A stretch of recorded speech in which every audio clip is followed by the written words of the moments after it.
Hello hi आदाब और सत श्री अकाल। एक बार फिर से आ गया हूं मैं आप लोगों के बीच, आपका हमराज आरजे अभिनव 90.4 मेगाहर्ट्ज कम्युनिटी रेडियो ज्ञानवाणी यानी कि ज्ञान की वाणी पर। आपको पता ही है इसके बारे में, और वक्त हो चला है अब करंट पल्स रेडियो का, यानी कि आज की ताजा तरीन खबरों का। प्लीज अपने अखबार साइड में रख दीजिए और चाय कॉफी के कप थाम लीजिए अगर आप खबरें सुनना चाहते हैं तो। आप लोगों के पास ये सारी खबरें मैं लेकर आता हूं बीबीसी हिंदी के माध्यम से। उनका हम शुक्रिया अदा करते हैं और उनको बहुत बहुत धन्यवाद करते हैं। आज बताऊंगा मैं आपको श्री प्रभा अत्रे जी के बारे में, जिनका अभी हाल ही में निधन हुआ है। हम उनको नमन करते हैं, नमस्कार करते हैं और उनको प्रणाम करते हैं और श्रद्धांजलि देते हैं। प्रभा अत्रे किराना घराने की दिग्गज कलाकार, जिन्होंने शास्त्रीय गायन को दी नई ऊंचाई। किराना घराने की जानी मानी गायिका डॉक्टर प्रभा अत्रे का शनिवार को पुणे में निधन हो गया था।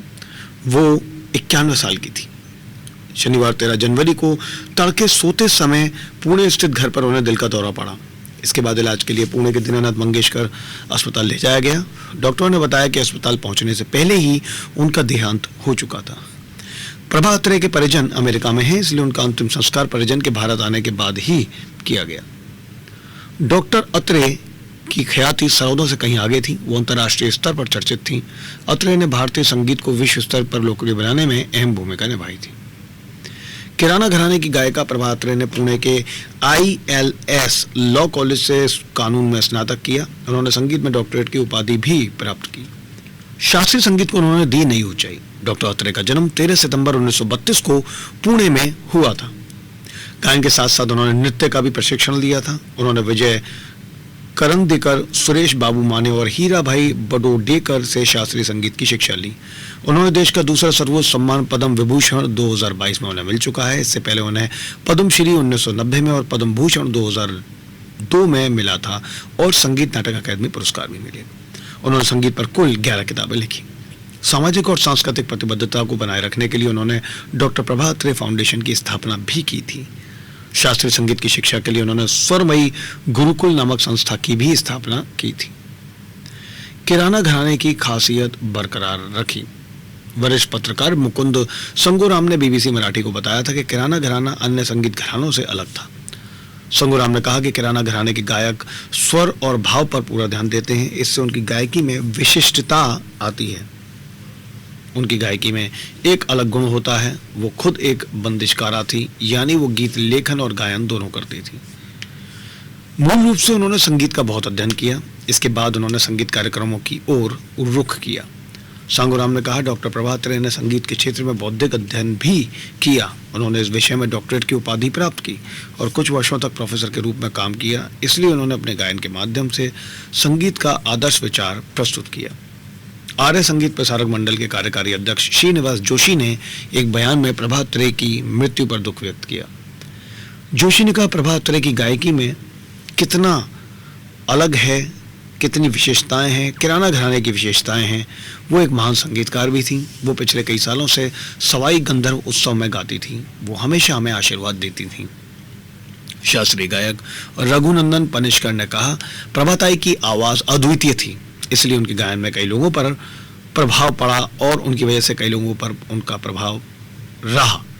मेरी पीढ़ी, मेरे पहले की पीढ़ी और मेरे बाद की पीढ़ी, तीनों पीढ़ियों पर डॉक्टर प्रभा अत्रे के गायन की छाप है। उनकी गायकी और गायन दोनों पर उनसे अच्छी बातचीत होती थी। और ये थी प्रभा अत्रे जी के बारे में जानकारियां। अब मैं आपको बताऊंगा भिखारी ठाकुर के बारे में, जिनको भोजपुरी का शेक्सपियर और भारत के जीनियस कहा जाता है। भोजपुरी बिहार, पूर्वी उत्तर प्रदेश और नेपाल के तराई इलाकों में बड़े पैमाने पर बोली और समझी जाने वाली भाषा है। भोजपुरी फिल्म और गीत संगीत के अलावा लोक संगीत का दायरा भी काफी विस्तृत है और इसकी एक पहचान के तौर पर भिखारी ठाकुर हमेशा याद किए जाते रहेंगे। आधुनिकतम तकनीक के दौर में लोक संस्कृति को बचाने का संकट है। ऐसे में भोजपुरी समाज के लिए भिखारी ठाकुर की विरासत बचाने की चुनौती है। भिखारी ठाकुर का जन्म बिहार के एक गरीब और उपेक्षित हजाम परिवार में 18 दिसंबर 1887 को हुआ था। गरीबी और वर्ण व्यवस्था के तहत निचली जाति में आने के चलते भिखारी ठाकुर को पढ़ने लिखने का मौका नहीं मिला। जानवर चराने जाना और गुनगुनाना। बचपन में वे गाय भैंस चराने लगे थे। जानवरों को चराने के समय ही भिखारी ठाकुर अपनी मधुर आवाज में गाते और गुनगुनाते थे। वे पढ़ तो नहीं सकते थे, लेकिन सुनकर याद करने लगे और इस दौरान उन्होंने रामचरितमानस की चौपाइयाँ, कबीर के निर्गुण भजन और रहीम के दोहों को कंठस्थ किया।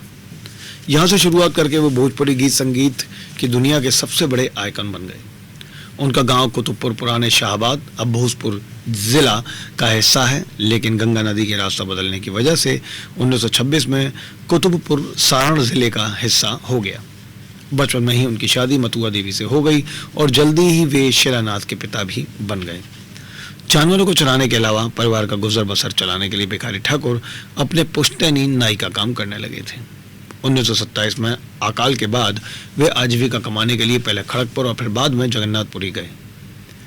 दूसरे राज्य पर जिंदगी नहीं बदली। हिंदू धर्म के रीति रिवाजों और संस्कारों के लिए हजाम ब्राह्मणों की तरह ही महत्वपूर्ण माने जाते हैं। उदाहरण के लिए हजाम की जरूरत मुंडन, जनेऊ, शादी और श्राद्ध सभी जगहों पर होती है, लेकिन सामाजिक पायदान पर उनकी हैसियत पुजारी जितनी नहीं होती है। उन्हें निचली जाति का माना जाता है। यही वजह है कि भिखारी ठाकुर को भी अपने जीवन में खराब व्यवहार और अपमान का दंश झेलना पड़ा, लेकिन उनकी गायकी ने उन्हें सामाजिक जटिलताओं और विसंगतियों की तरफ देखने का अवसर भी मुहैया कराया। उन्होंने समाज को बारीकी से देखा और उसे लोकगीतों के माध्यम से आम लोगों के सामने रखा। आजीविका के सिलसिले में उन्हें प्रवासी मजदूर के तौर पर दूसरे राज्य में जाना पड़ा। वहाँ भी उन्होंने प्रवासी मजदूरों के दर्द और तकलीफ को नज़दीक से देखा। भिखारी ठाकुर उसे विदेश, हालांकि विदेश के अंदर ही एक राज्य से दूसरे राज्य गए थे, कहते थे। विदेश जाकर भी कमाने से उनके परिवार की हैसियत में कोई बदलाव नहीं आया। इस दौरान वे अपने गांव के लोगों और परिवार वालों की कमी महसूस करते थे।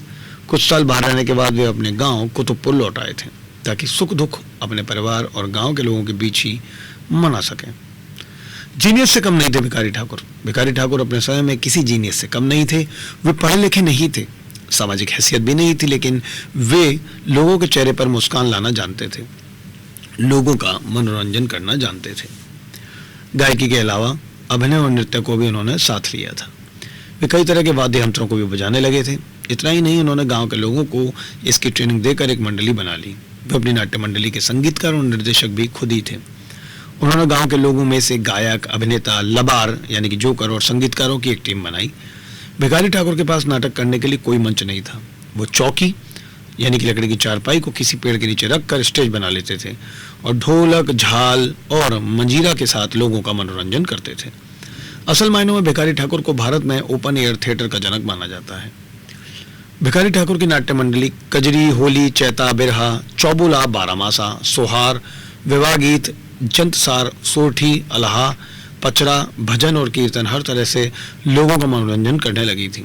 लेकिन भिखारी ठाकुर अपने कविताई अंदाज में जिस तरह से सामाजिक सच्चाइयों को पेश करते थे, उसमें मनोरंजन के साथ साथ तंज भी होता था। उन्होंने अपनी टीम के साथ सभी तरह की सामाजिक कुरीतियों, मतलब समाज में उपेक्षित लोगों के साथ होने वाला व्यवहार, धार्मिक रूढ़ियाँ, संयुक्त परिवार के घटते चलन, बाल विवाह, बेमेल विवाह, विधवाओं का दर्द, बुजुर्गों की उपेक्षा, नशाखोरी, दहेज प्रथा और साधु संतों के वेश में ठगतई जैसे तमाम मुद्दों पर लोकगीत बनाए। कभी स्कूल नहीं गए पर लिखी 29 किताबें। भिखारी ठाकुर किस प्रतिभा के धनी हैं, इसका अंदाजा इससे लगाया जा सकता है कि वो खुद कभी स्कूल नहीं गए, लेकिन उन्होंने लोकगीतों पर 29 किताबें लिखी जो कैथी लिपि में थी। इन किताबों को बाद में देवनागरी लिपि में बदला गया। इनका पूरा संकलन बिहार राष्ट्रभाषा परिषद ने भिखारी ठाकुर रचनावली के नाम से प्रकाशित किया है। इनमें बेटी वियोग, विदेशिया, ननद भौजाई, कबर घिचोर और कलयुग का प्रेम जैसे लोक नाटक बेहद चर्चित रहे। बेटी वियोग शादी के बाद घर परिवार से बेटी की विदाई के दुख पर आधारित लोक नाटक है, तो विदेशी उस महिला के दर्द की दास्तान है जिसका पति आजीविका कमाने के लिए विदेश यानी कि दूसरे राज्य गया हुआ है। ननद भौजाई एक बहन और उसके भाई की पत्नी के बीच में नोक झोंक भरे रिश्ते की कहानी है। सिलसिले को आगे बढ़ाता हूँ और भी बातें बताता हूँ।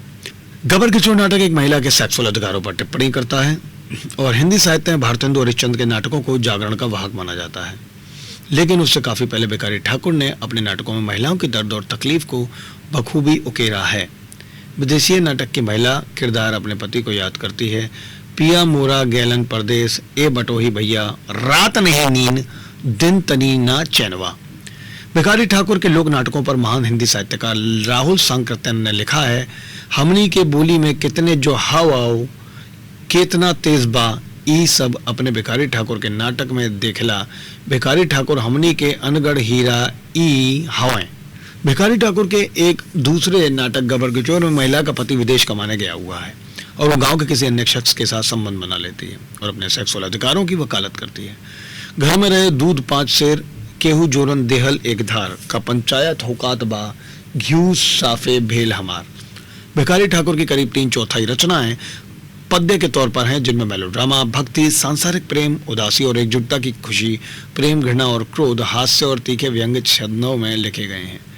आमतौर पर उनके लोक नाटकों के पात्र दलित और निचली जातियों से आते हैं। ये किरदारों के नामों से भी पता चलता है। उपदार, उपवास, झंटुल, चटक, चेथरू, अखाजो और लोभा जैसे नाम उनके किरदारों के रहे हैं। भिखारी ठाकुर के दौर में ग्रामीण परिवेश में महिला कलाकार आसानी से नहीं मिलते होंगे। यही वजह थी कि वह पुरुषों को महिलाओं की वेशभूषा में महिला किरदार निभाने के लिए प्रेरित करने लगे थे। इस तरकीब के जरिए उन्होंने महिलाओं के मुद्दों को कुशलतापूर्वक दर्शाया और मंचित किया। भिखारी ठाकुर से प्रेरणा लेते हुए दूसरे लोक कलाकारों ने भी नाच पार्टियों का गठन किया, जो टीवी और इंटरनेट के दौर से पहले ग्रामीण समाज में लोगों का मनोरंजन किया करते थे।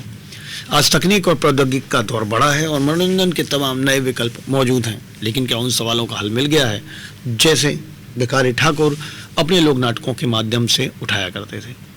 इसका जवाब है नहीं। आज भी समाज में नशाखोरी और दहेज प्रथा मौजूद है। समाज में आज भी असमानता, भेदभाव और अन्याय मौजूद है। जाति और धर्म के नाम पर सामाजिक उत्पीड़न हो रहा है और समाचार पत्रों और समाचार चैनलों में उपेक्षित लोगों और महिलाओं पर अत्याचार की ढेरों कहानियां आती रहती हैं।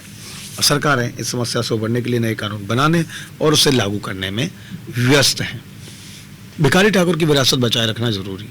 ऐसे में भिखारी ठाकुर की विरासत को बचाए रखना बेहद जरूरी है। राव सांकत्यायन ने ही ठीक ही जोर देकर कहा कि भिखारी ठाकुर की कला और साहित्य में सभी गुण विद्यमान हैं, बस जरूरत है इस बात की कि उनकी कृतियां वाले सोने की खान से चमचमाते आभूषण तैयार किए जाएं। जाहिर है राहुल सांकत्यायन ने भिखारी ठाकुर पर और अधिक शोध और अध्ययन की जरूरत बताई है। कुछ विश्लेषक शिष्टता के साथ भिखारी ठाकुर की तुलना 16वीं सदी के विख्यात नाटककार शेक्सपियर से करते हैं और उन्हें भोजपुरी का शेक्सपियर के रूप में याद करते हैं। लेकिन शैक्षणिक दृष्टि से यह अधिक विवेकपूर्ण है कि भिखारी ठाकुर को भिखारी ठाकुर ही रहने दिया जाए और भारतीय संदर्भ में ही उनका अधिक अध्ययन किया जाए। भिखारी ठाकुर के जीवन का बड़ा हिस्सा ग्रामीण इलाकों में आम लोगों को परेशान करने वाले मुद्दों पर जीवंत प्रस्तुतियों में गुजरा। उन्होंने और उनकी मंडली ने बिहार, बंगाल, उत्तर प्रदेश, मध्य प्रदेश और नेपाल के कुछ हिस्सों की यात्राएं भी की, लेकिन उनकी कला मॉरिशस, गायना, सूरीनाम, टोबैगो और कई अन्य अफ्रीकी देशों तक पहुंची। भारत से गिरमिटिया मजदूर गए थे। भिखारी ठाकुर अपने परिवेश में रामलीला और रासलीला देखते हुए बड़े हुए थे। जीवन के अंतिम सालों में उन्होंने अपना अधिकांश समय भगवान राम, सीता, कृष्ण और गणेश की भक्ति में बिताया। विरासत में लोक नाटक और लोक कथाओं के विशाल भंडार छोड़कर 10 जुलाई 1971 को पैतृक गांव में भिखारी ठाकुर का निधन हुआ था। ये सारी की सारी खबरें मैं आप लोगों के पास लाया था बीबीसी हिंदी के माध्यम से। ये था आज का करंट पल्स रेडियो। आप लोगों से दोबारा मुलाकात होगी मेरी आज ही 11 बजे और मौका रहेगा मूवी रिव्यू का। Thank you so much, be with me. Thank you so much.